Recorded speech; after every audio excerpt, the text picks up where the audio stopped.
I will never forget the first time I heard a hip hop song.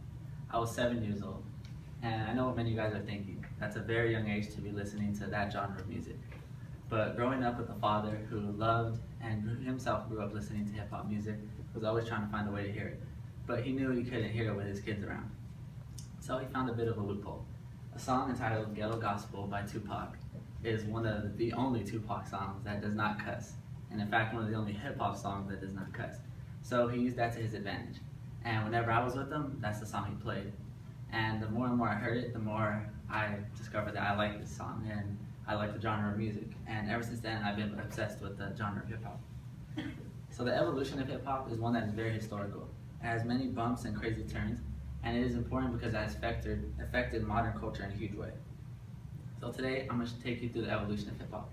From the start of it in the 70s, to how it evolved in the 80s and the 90s, to the downfall in the early 2000s, and to where it stands today. As I said before, hip hop started in the late 70s, and it actually started for positivity.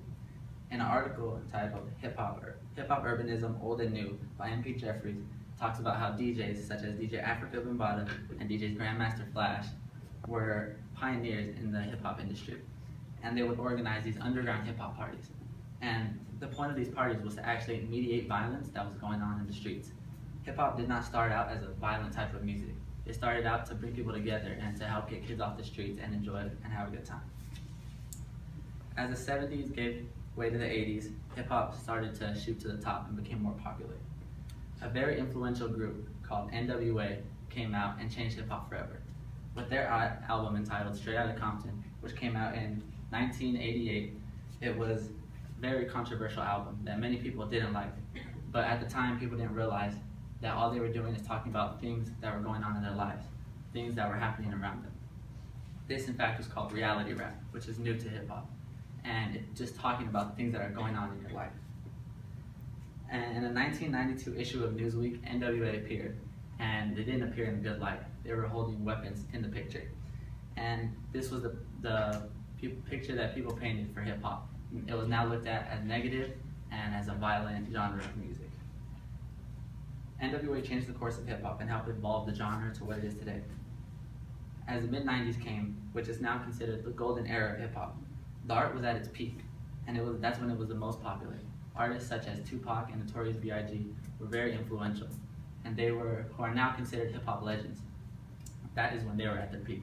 But a new form of hip hop kind of came, as artists like Tupac started talking about social issues, such as women's rights, rights for minorities, and negative things that were going on in his community. It gave hip hop a different look, and it gave it a look of almost an educated type of music, and it definitely helped evolve the style. Then came the early 2000s, which not many people who love hip hop are proud of. The quality of music decreased. In an article titled Rap Music and the Empowerment of Today's Youth, it goes on record showing many hip hop artists who are from the 80s talking about how labels are now controlling hip hop artists. As soon as labels saw that hip hop was taking off, they jumped on board and they started to try and shape artists, and it ultimately affected the music. This is when hip hop evolution took a turn for the worse. Now fast forward to today, hip hop